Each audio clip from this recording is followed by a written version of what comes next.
Innal hamdalillah nahmaduhu wa nasta'inuhu wa nastaghfiruh wa na'udzu billahi min shururi anfusina wa sayyiati a'malina may yahdihillahu fala mudilla lahu wa may yudlilhu fala hadiya lahu wa asyhadu an la ilaha illallah wahdahu la syarika la ilahul awwalin wal akhirin wa asyhadu anna Muhammadan abduhu wa rasuluh.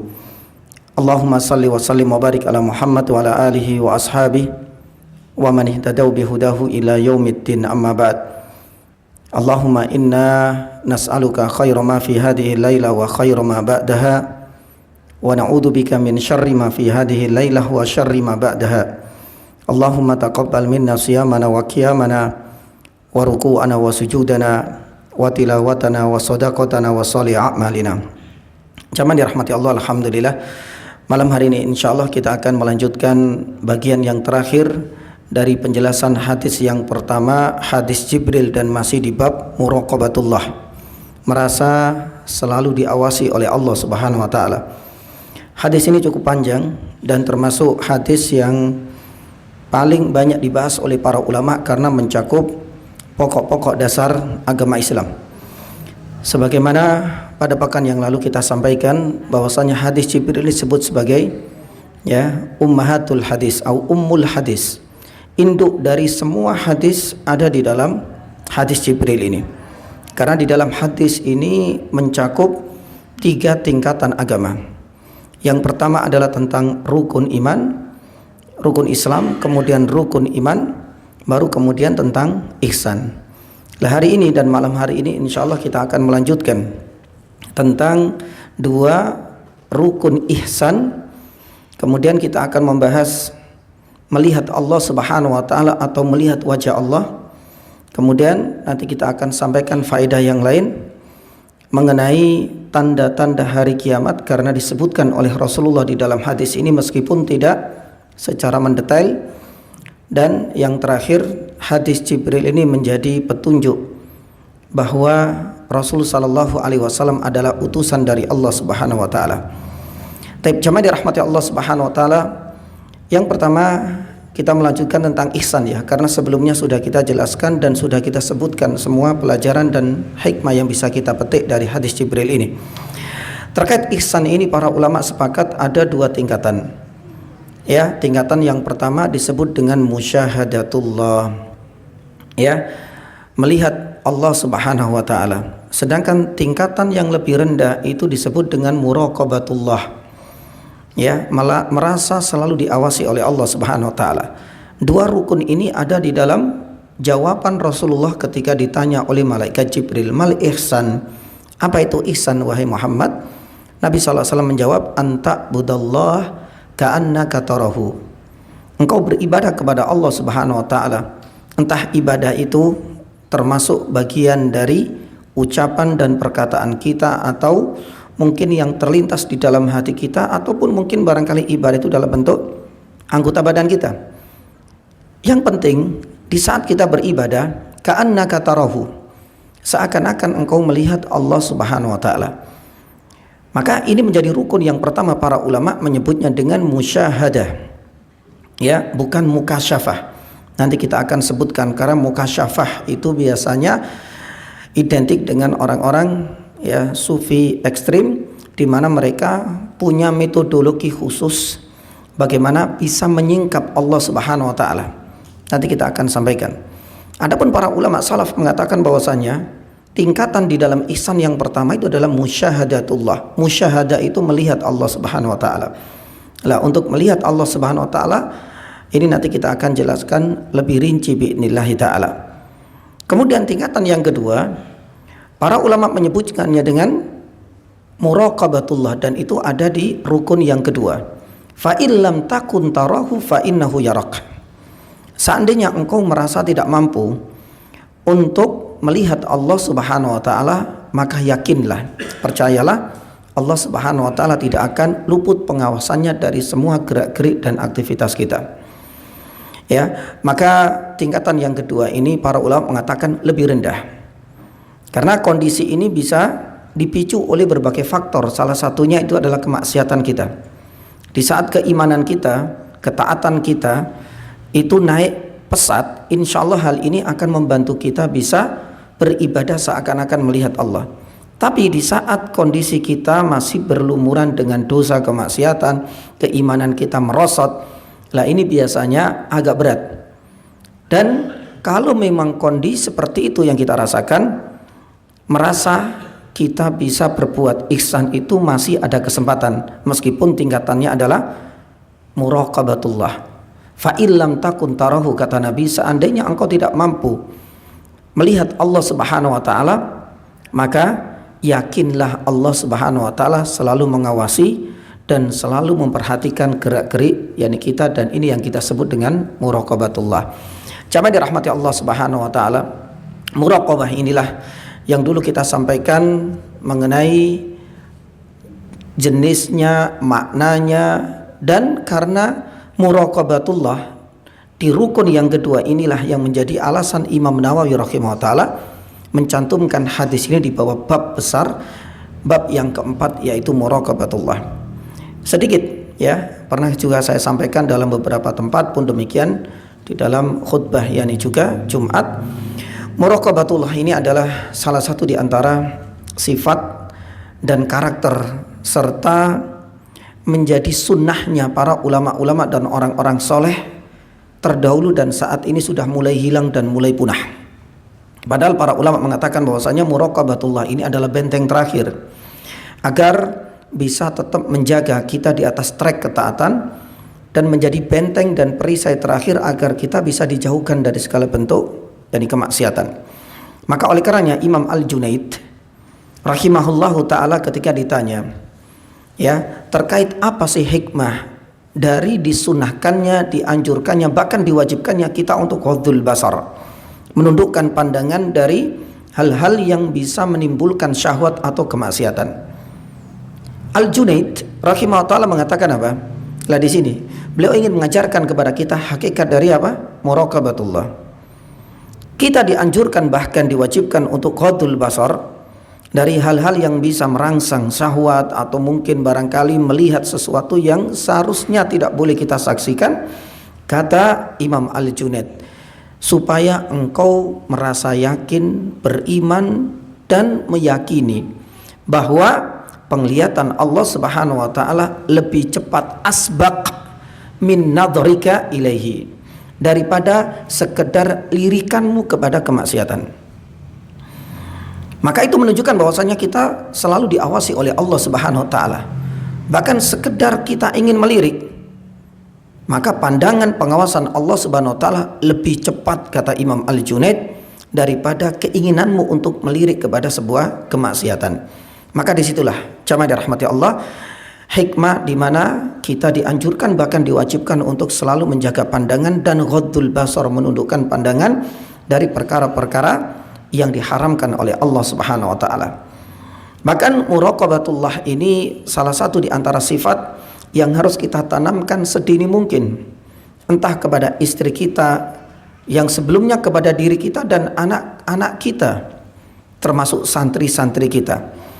Ya, kalau kita melihat salah satu di antara wasiat Luqman kepada putranya, bagi kita yang sudah berkeluarga, masya Allah, ini sangat penting.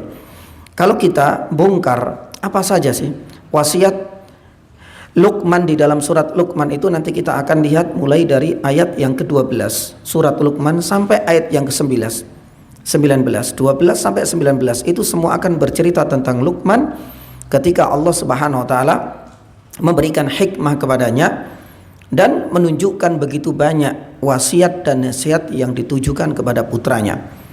Ya, kalau kita lihat di ayat yang ke-13 kita akan jumpai wasiat yang pertama, Luqman menginginkan agar putra-putranya, anak keturunannya itu tidak terjerumus ke dalam kemaksiatan. Yang kedua, agar selalu taat kepada orang tua, ya, dalam kondisi apapun kecuali kalau diperintahkan untuk melakukan kemaksiatan. Tapi Al-Quran sudah memberikan garis-garis haluan, ya, haluan besarnya. Wa sahibhuma fid dunya ma'rufah. Sekalipun orang tua kita non muslim mengajak kepada kemaksiatan, jangan memutus tali silaturahim. Tetap kita harus memberikan perlakuan yang baik, wa sahibuma fid dunya, tapi dalam kondisi di saat mereka masih hidup di dunia. Dan ini adalah ladang dakwah kita untuk mengajak, membimbing orang tua. Nah, jamaah dirahmati Allah, kalau kita lanjutkan sampai di ayat yang ke-16, nanti kita akan jumpai, subhanallah, yang menjadi salah satu di antara wasiat, nasihat, prioritas bagi seorang ayah kepada putranya. Luqman kepada putranya pun demikian, ini menjadi wasiat bagi kita sebagai orang, sebagai seorang ayah atau sebagai pendidik, sebagai seorang guru kepada murid-muridnya. Nanti bisa dilihat di surat Luqman ayat yang ke-16. Allah Subhanahu wa taala firman, Luqman berkata kepada putranya, "Ya bunayya, innaha intakum mithqala habbatin min khardalin fatakun fi sakhratin aw fis samawati aw fil ardi ya'ti bihallah." Subhanallah. Ya, ini adalah nasihat yang sangat berharga, terutama kepada anak-anak kita untuk selalu merasa diawasi oleh Allah, untuk selalu jujur dalam perkara apapun, dalam ucapan, dalam perbuatan, ya, sampai dalam dunia pendidikan ini yang seringkali saya kasih catatan yang besar. Luqman mengajarkan kepada putranya agar selalu jujur, menjaga amanah, dan selalu merasa diawasi oleh Allah Subhanahu wa taala, tepatnya di surat Luqman ayat yang ke-16, muraqabatullah. Ya bunayya innaha intakum mithqala habbatin. Ya, wahai anakku, sekecil apapun mithqala habbah yang terjadi di atas muka bumi ini, entah itu di balik sebongkah batu yang begitu besar, di mana tidak ada satupun orang yang tahu, entah itu di puncak langit, di mana tidak semua orang tahu, entah itu di dalam perut bumi yang paling dalam, di mana tidak semua makhluk itu subhanahu wa ta'ala tahu. Ya'ti bihallah, yakinlah Allah subhanahu wa ta'ala pasti akan mengetahui, Allah subhanahu wa ta'ala pasti juga akan mengamati. Dan ingat, sekecil apapun perbuatan kita, ya'ti bihallah, pasti akan mendapatkan balasan setimpal dari Allah subhanahu wa ta'ala. Jamaah dirahmati Allah subhanahu wa ta'ala. Ya, dalam dunia parenting nabawiyah, muraqabatullah ini menjadi salah satu di antara kurikulum wajib, terutama bagi kita sebagai orang tua, ketika menanamkan nilai-nilai muraqabatullah kepada anak kita sedini mungkin. Dan ini tidak hanya kepada Luqman, dari Luqman kepada putranya di dalam surat Luqman ayat 16 ini. Bahkan Nabi SAW juga mengajarkan hal ini kepada putra-putranya, pun demikian kepada sepupunya, yaitu Abdullah ibnu Abbas. Mungkin pernah kita mendengar atau membaca hadis ketika Nabi SAW memanggil Abdullah ibnu Abbas, kemudian digonceng di belakang di atas untanya. Kemudian Nabi SAW berpesan apa? Ihfadillah yahfadka, ihfadillah tajidhu tujahaka. Hadis ini juga ada di dalam Al-Arba'in Nawawiyah. Di dalam hadis yang sangat pendek ini menunjukkan pentingnya kita menanamkan nilai muraqabatullah kepada anak-anak kita, keluarga kita, atau mungkin santri kita sedini mungkin. Dan itu terjadi pada Ibnu Abbas ketika masih belia. Nabi SAW mengajarkan ihfadillah yahfadka, jagalah Allah subhanahu wa ta'ala, maka Allah subhanahu wa ta'ala akan menjagamu. Para ulama mengatakan jagalah Allah itu artinya perintah apapun tetap engkau laksanakan, entah banyak orang melihat atau tidak ada satupun orang yang menyaksikan. Larangan Allah subhanahu wa ta'ala harus engkau jauhkan darimu, entah orang itu melihat atau tidak ada satupun orang yang menyaksikan. Kalau memang itu yang engkau kerjakan karena engkau beribadah, menjaga larangan Allah, menjaga perintah Allah subhanahu wa ta'ala, hanya mengharap ridha Allah, yakfadka, Allah subhanahu wa ta'ala akan menjagamu. Nah, penjagaan Allah subhanahu wa ta'ala ini bisa diwujudkan dalam berbagai bentuk.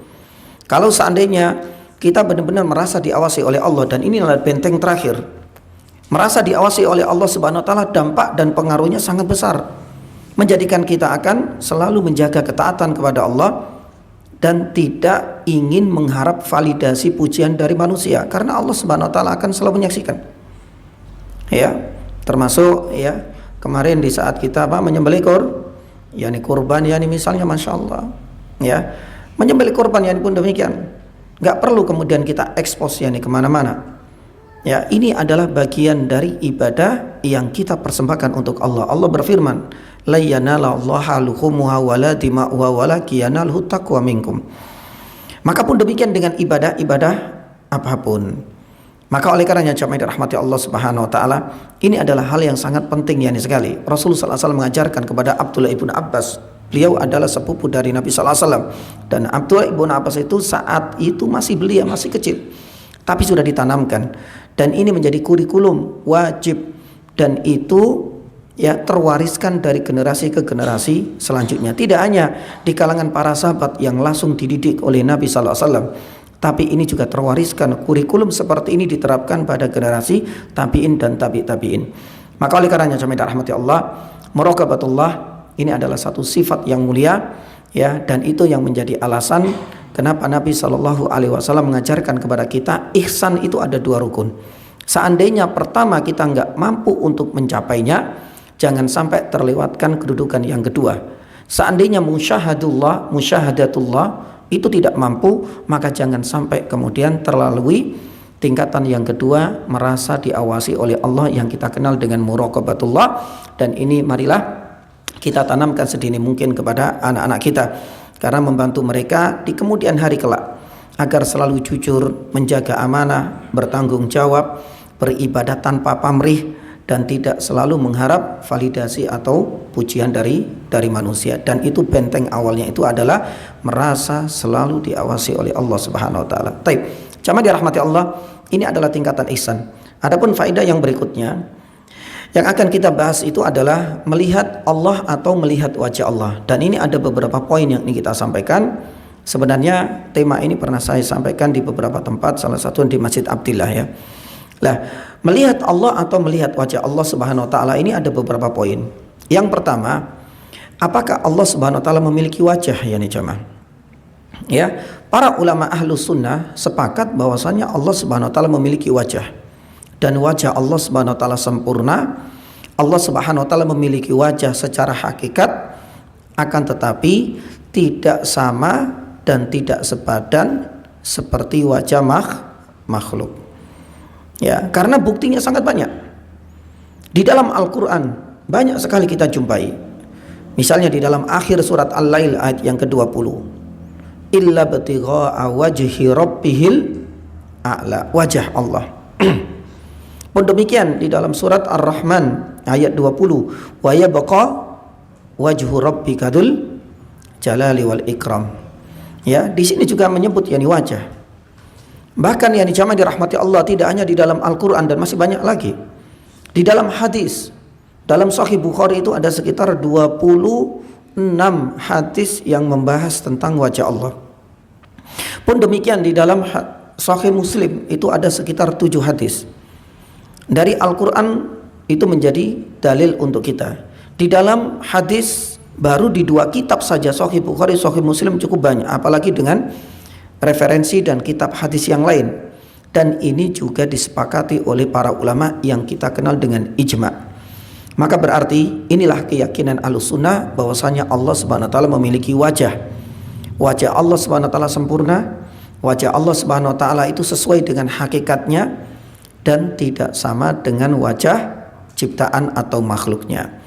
Poin yang kedua jamaah dirahmati Allah, ya, terkait melihat Allah Subhanahu wa taala atau melihat wajah Allah di dunia. Memang ada 2 pendapat di kalangan para ya sekte-sekte sesat termasuk Mu'tazilah. Mereka mengatakan bahwasanya Allah Subhanahu wa taala itu sangat mungkin bisa dilihat di dunia. Ya, termasuk diantaranya adalah sekte-sekte sufi ekstrim. Bahkan disebutkan dalam kitab Sirat, yakni At-Talibin, menyebutkan bahwasanya Allah Subhanahu wa taala itu bisa dilihat di dunia. Bahkan Allah Subhanahu wa taala itu bisa dipeluk ya tubuhnya. Ya, nah ini adalah efek dari keyakinan ma'rifatullah atau efek dan dampak negatif dari keyakinan yang dulu kita kenal, ada yang namanya apa?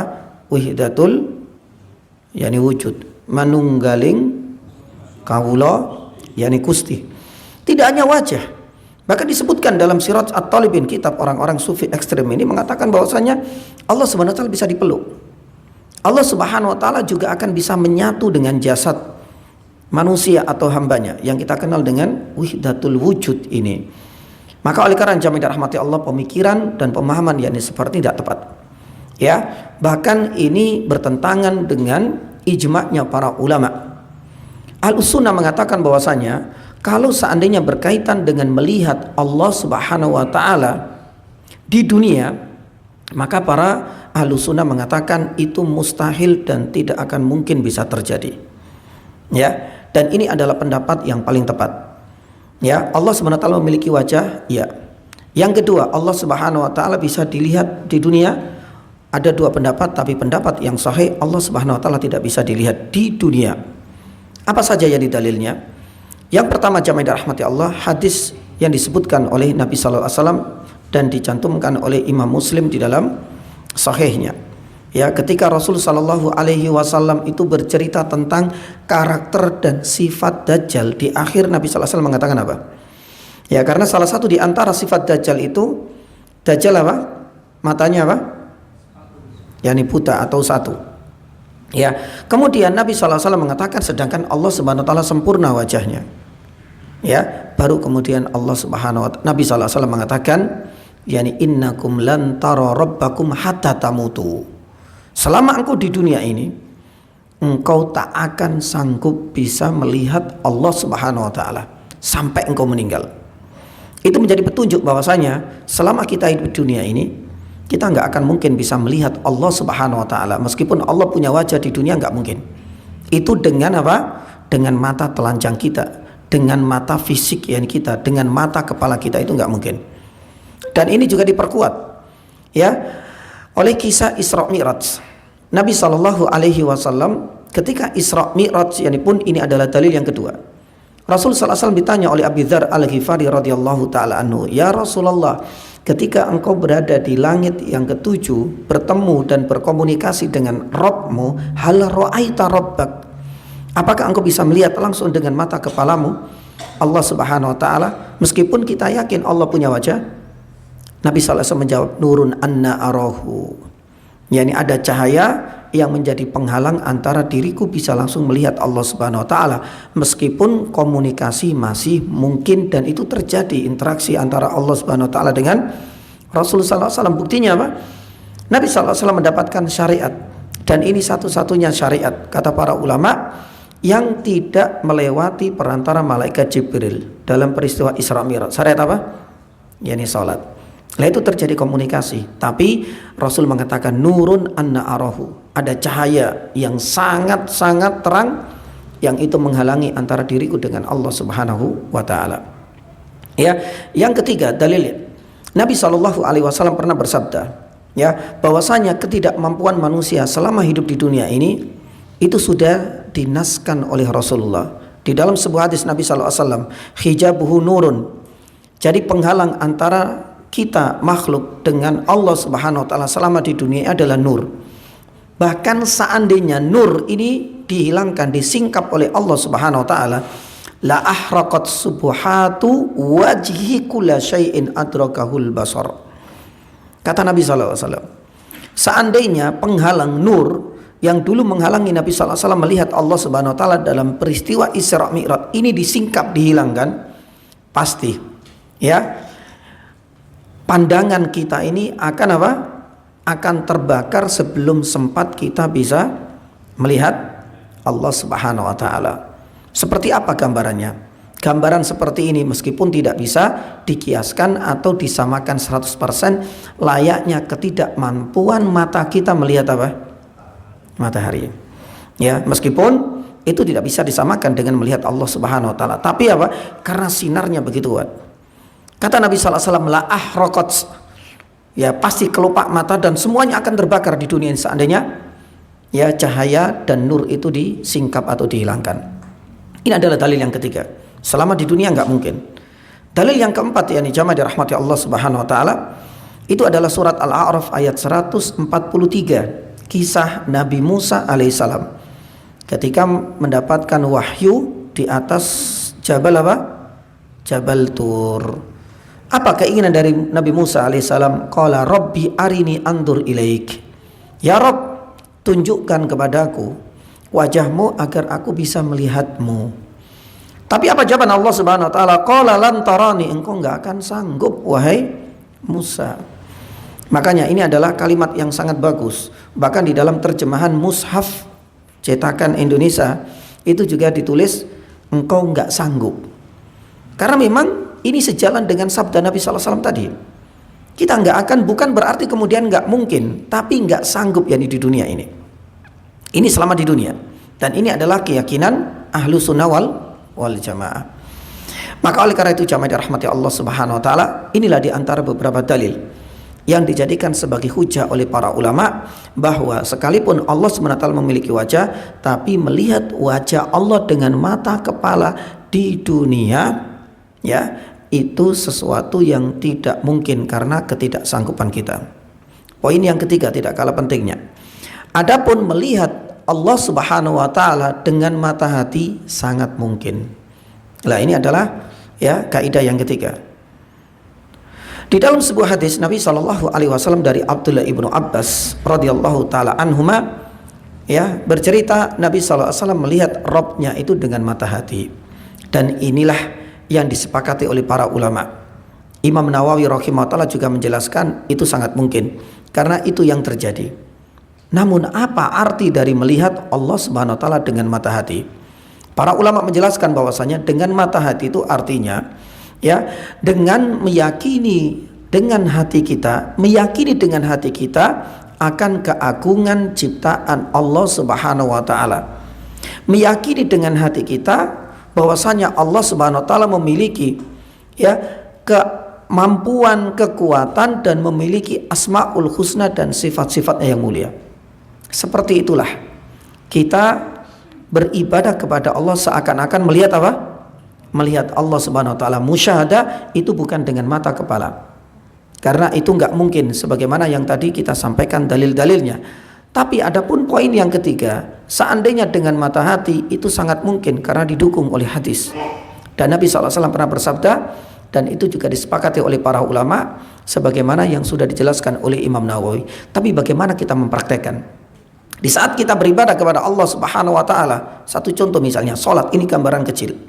Maka kita meyakini bahwasanya salat ini adalah perintah Allah. Menghadirkan dengan hati dan jiwa kita Allah Subhanahu wa taala seakan-akan yang kita lihat dengan mata hati. Seandainya kita semua tidak melaksanakan ibadah salat, pasti Allah Subhanahu wa taala akan murka. Dan seandainya kita bisa menjalankan salat, begitu banyak pahala yang bisa kita dapatkan, hikmah yang bisa kita petik dari syariat yang mulia ini. Seperti itulah gambaran bagaimana kita menghadirkan apa? Yani hati. Ya, entah dengan syariatnya dengan menghadirkan hati atau dengan merenungkan ciptaan Allah Subhanahu wa taala akan kemahabesarannya, akan maha agungnya Allah Subhanahu wa taala. Seperti itulah kita beribadah kepada Allah Subhanahu wa taala, ya, dengan menghadirkan hati kita, dan ini disebut dengan musyahadatullah yani bil qalb. Ini poin yang ketiga jemaah. Yang ketiga, yang keempat, ya. Adapun yang keempat yang dijamaah dirahmati Allah Subhanahu wa taala, melihat Allah Subhanahu wa taala di akhirat. Kalau seandainya melihat Allah Subhanahu wa taala di akhirat, ini yang keempat, ya, para ulama ahlu sunnah mengatakan itu sangat mungkin terjadi, ya, bahkan itu terjadi sebanyak 2 kali. Allah Subhanahu wa taala menampakkan wajahnya, dan ini bukan mustahil. Dan semua makhluknya Allah Subhanahu wa taala akan memberikan kesempatan biasa langsung melihat dengan mata kepala mereka. Makanya para ulama membagi menjadi 2. Di dunia nggak mungkin dengan mata kepala, hanya dengan mata hati. Tapi kalau di akhirat sangat mungkin terjadi, dan itu terjadi sebanyak 2 kali. Ya, yang pertama itu di padang mahsyar. Tapi para ulama mengatakan di padang mahsyar ini jamaah dirahmati Allah, ya, itu tidak menunjukkan Allah Subhanahu wa taala mengapresiasi atau memuji atau mungkin barangkali memberikan rahmatnya kepada seluruh makhluk, yakni tidak. Ya, mungkin layaknya Allah Subhanahu wa taala cuma menampakkan itu saja. Karena di padang mahsyar itu kan semuanya bisa melihat. Enggak mukmin, enggak kafir, enggak fasik, enggak orang baik, semuanya. Karena di saat semua itu dikumpulkan di padang mahsyar, di sini Allah Subhanahu wa taala akan menampakkan. Ya. Nah, kalau ini bukan menunjukkan Allah Subhanahu wa taala memberikan rahmatnya, karena di situ masih berkumpul orang-orang kafir yani juga. Ya, Allah Subhanahu wa taala berfirman di dalam surat Al-Insyiqaq ayat yang ke-6. Ini adalah dalil yang dipakai oleh para ulama bahwa di padang mahsyar Allah Subhanahu wa taala akan menampakkan wajahnya, dan itu sangat mungkin. Ya ayyuhal insanu innaka kadihun ila rabbika kadhan famulaqih. Lah di sini.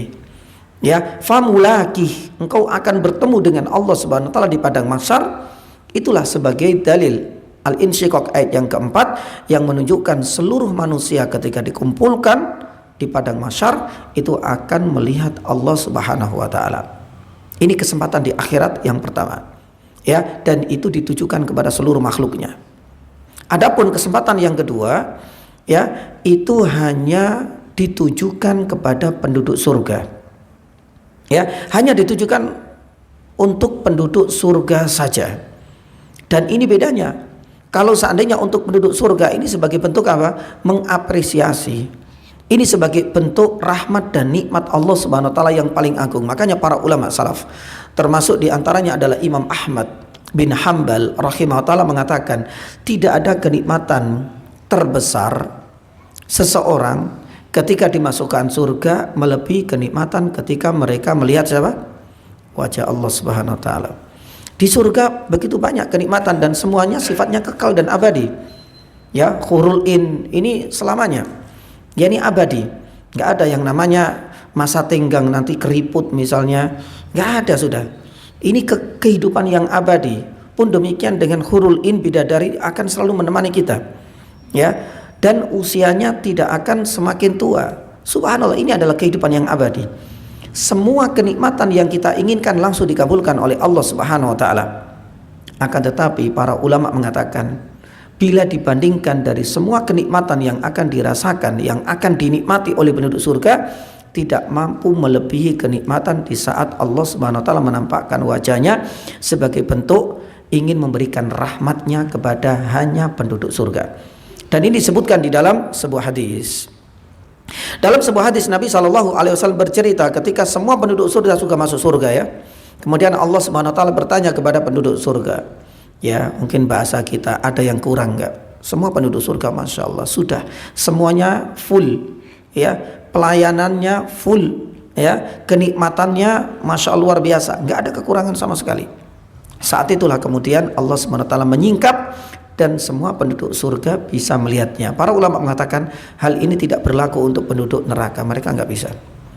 Ya, dan yang menjadi pembeda, Allah Subhanahu wa taala menyingkap hingga wajahnya dilihat oleh penduduk surga ini sebagai bentuk untuk memberikan apresiasi atas kerja keras mereka selama di dunia untuk beribadah kepadanya azza wa jalla.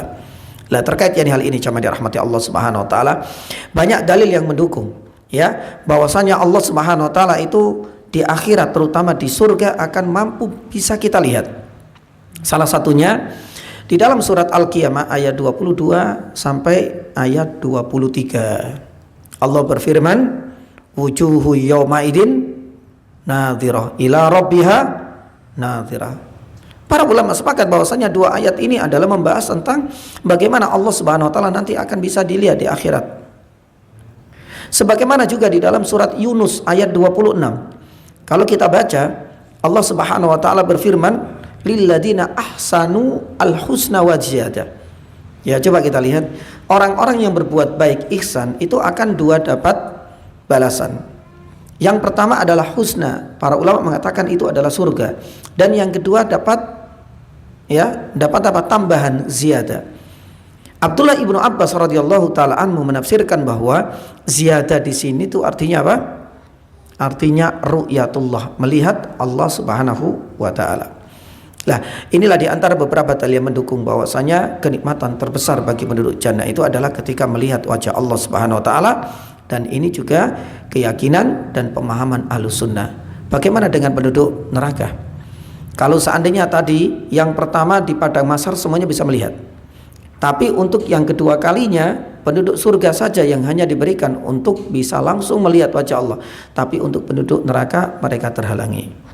Allah Subhanahu wa taala berfirman di dalam surat Al-Mutaffifin ayat yang ke-15, kalla innahum ar-rabbihim yauma idil lamahjubun. Kalla innahum ar-rabbihim yauma idil lamahjubun. Yauma idin artinya suatu saat nanti, di mana mereka adalah penduduk neraka. Ar-rabbihim La mahjubun. Mahjub itu artinya apa? Terhalangi. Mereka terhalangi untuk bisa melihat Allah Subhanahu wa taala. Makanya Imam Syafi'i ketika menafsirkan surat Al-Mutaffifin ayat yang ke-15, beliau mengatakan penduduk neraka tidak akan mampu bisa lagi melihat wajah Allah Subhanahu wa taala karena ini menjadi kekhususan yang hanya Allah berikan kepada penduduk yakni surga. Baik, jamaah dirahmati Allah Subhanahu wa taala, ini adalah yang keempat. Ya, jadi terkait melihat wajah Allah Subhanahu wa taala, kita yakin Allah punya wajah sempurna dan tidak sama dengan makhluknya. Kemudian yang kedua, jamaah dirahmati Allah Subhanahu wa taala, yang kita yakin bahwasanya Allah Subhanahu wa taala, ya, kalau seandainya di dunia itu nggak akan yang bisa dilihat dengan mata kepala, tapi dengan mata hati sangat mungkin. Kemudian yang berikutnya kita sampaikan, kalau seandainya di akhirat itu sangat mungkin sekali karena didukung oleh banyak dalil, dan itu terjadi dua kali. Yang pertama di mahsyar dan semua makhluknya akan melihat wajah Allah. Adapun di kesempatan yang kedua hanya berlaku untuk penduduk surga. Kemudian di antara kaidah yang lain terkait melihat Allah Subhanahu wa taala atau melihat wajah Allah Subhanahu wa taala, ya, dan ini adalah kaidah yang terakhir, para ulama mengatakan kita tidak diperbolehkan, ya, untuk meminta dengan wajah Allah kecuali perkara-perkara yang ya mengandung unsur perkara-perkara ukhrawi. Jadi hal yang berkaitan yakni dengan permintaan akhirat. Jadi kalau seandainya kita meminta perkara-perkara dunia, jamaah yang dirahmati Allah, para ulama mengatakan tidak diperbolehkan kita meminta dengan wajah Allah Subhanahu wa taala. Memang ada sebuah hadis di dalam riwayat disebutkan la yus'al biwajhillah illa bil jannah. Kita tidak boleh meminta, ya, meminta dengan wasilah wajah Allah, karena wajah Allah ini adalah sifat Allah Subhanahu wa taala, kecuali untuk perkara-perkara yang baik, salah satunya adalah surga. Akan tetapi setelah diteliti oleh para ulama ilmu hadis, ternyata riwayatnya dhaif di sini. Ya, oleh karenanya ya para ulama kemudian mengambil kesimpulan meskipun dhaif, tapi sebagai yani bentuk kita menghormati sifat Allah Subhanahu wa taala yang memiliki wajah, maka para ulama membuat sebuah kesimpulan. Yang pertama, untuk perkara duniawi kita tidak boleh berwasilah tawasul dengan wajah Allah. Misalnya as'aluka biwajhikal karim, ya, misalnya saya meminta dengan wajahmu yang mulia ya Rabb, jadi agar engkau memberikan aku yani rumah yang mewah misalnya. Tidak, karena ini perkara dunia. Tapi kalau seandainya kita meminta perkara-perkara ukhrawi, surga, dijauhkan dari neraka, mendapatkan kenikmatan, yakni di akhirat nantinya dimudahkan proses hisab kita, maka hal itu diperbolehkan. Wallahu ta'ala a'lam yani bisawab. Taib, jamaah dirahmati Allah Subhanahu wa taala, ini adalah di antara yani faedah yang kedua. Setelah kita membahas yani dua rukun dari ihsan, kemudian yang kedua kita membahas tentang ya bagaimana pandangan para ulama terhadap wajah Allah dan melihat Allah Subhanahu wa taala baik di dunia maupun di akhirat. Adapun faedah yang ketiga dari hadis ini yang bisa kita petik, jamaah dirahmati Allah Subhanahu wa taala, itu adalah tanda-tanda hari kiamat. Ya, para ulama mengatakan bahwasanya ketika kita membaca tentang tanda-tanda hari kiamat, yakinlah bahwasanya hari kiamat itu hanya Allah Subhanahu wa taala yang tahu. Ya, sebagaimana di dalam Al-Qur'anul Karim Allah Subhanahu wa taala firman, innallaha indahu ilmu sa'ah. Ya, tentang terjadinya hari kiamat itu hanya Allah Subhanahu wa taala yang tahu. Bahkan di dalam surat An-Nazi'at ayat 44 sampai 42 sampai 46.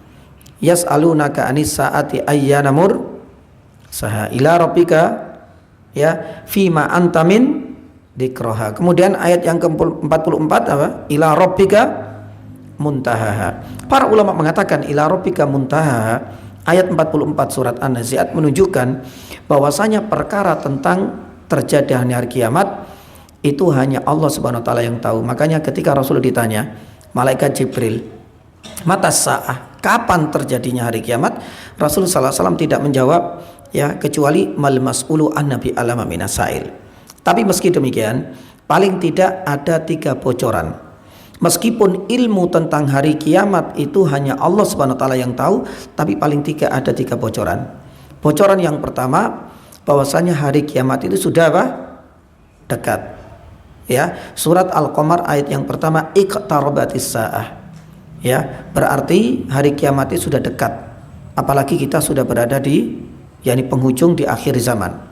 Yang kedua, bocoran yang kedua, para ulama mengatakan bahwa hari kiamat itu berdasarkan sabda Rasulullah SAW disebutkan dalam hadis Muslim, ya, itu tidak akan terjadi kecuali di hari apa?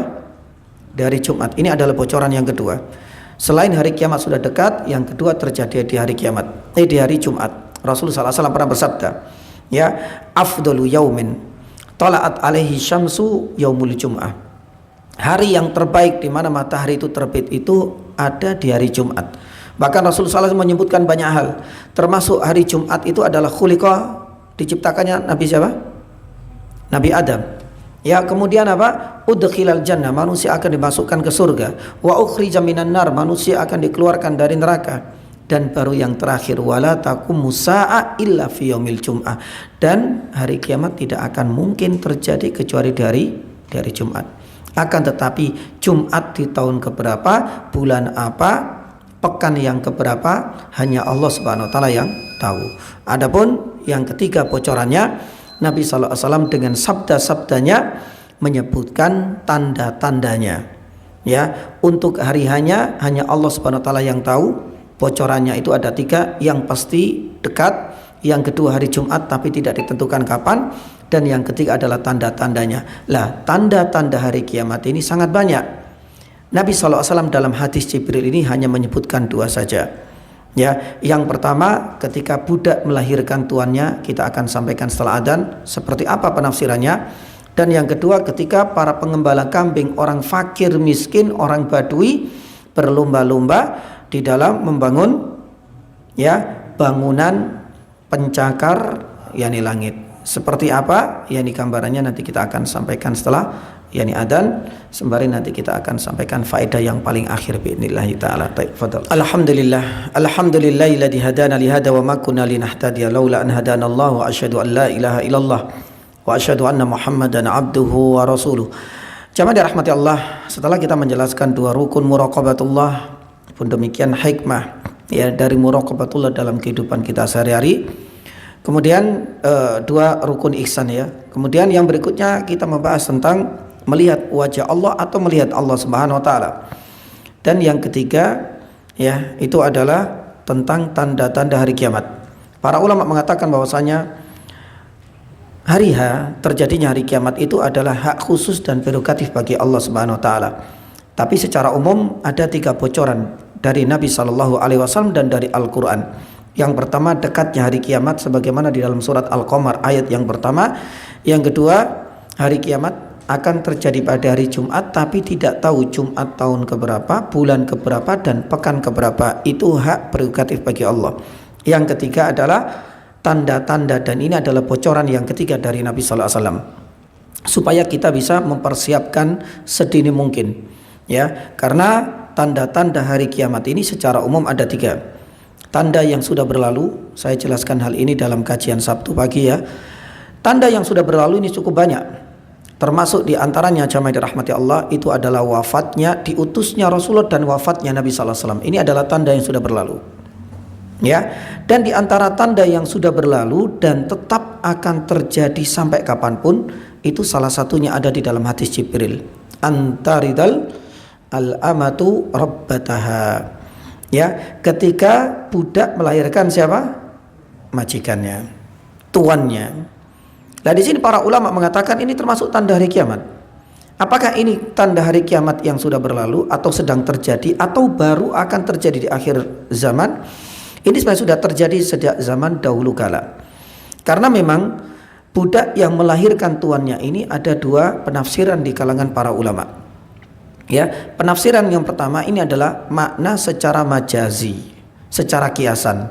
Ya, itu menunjukkan bagaimana durhakanya seorang anak kepada orang tuanya, yang seringkali kita jumpai orang tua malah dijadikan seperti layaknya babu atau pembantu. Ya, jadi seakan-akan yang menjadi tuan majikannya siapa? yakni sang anak. Ya, ibunya disuruh apa? Masak, suruh ngepel, suruh ngurusi apa? Putune, Pak. Ya. Ya, kalau seandainya keinginan pribadi nggak ada masalah. Tapi kadang-kadang mohon maaf, kita pengen mengejar karir lah. Ya, kita pengen mungkin ya nih barangkali ya apapun keinginan duniawi yang belum tergapai, yang akhirnya kemudian mau tidak mau daripada ya bayar dan nyewa baby sister mending dititipkan ke mbahe, free, gratis. Ya, apalagi cuma ya dikasih tiap bulan berapalah. Lah, jamaah dirahmati Allah Subhanahu wa taala, otomatis nitipkan anak apalagi masih kecil itu bukan hanya sekedar diawasi. Mbah itu yang nyuapin, yang nyipokin juga. Ya Allah. Ya mohon maaf ya, kalau seandainya keinginan pribadi dan ada hajat tertentu gak ada masalah, tapi kalau sudah ada niatan hanya untuk mengejar kepentingan duniawi, ini sudah terbukti sejak zaman dulu dan saat ini akan tetap terjadi hingga akhir zaman. Kasus dan fenomena seperti ini banyak kita jumpai di sekitar kita, di masyarakat kita. Ya, bagaimana antalidal al-amatu rabbataha? Penafsiran yang pertama, durhakanya seorang anak, ya entah ia sadar atau tidak, ya menjadikan orang tuanya terutama ibu atau ayahnya sebagai pembantu dan dia memposisikan diri sebagai tuan atau majikannya. Kalau sudah terjadi dan banyak, maka berarti ini sudah menjadi pertanda dekatnya kita dengan hari kiamat.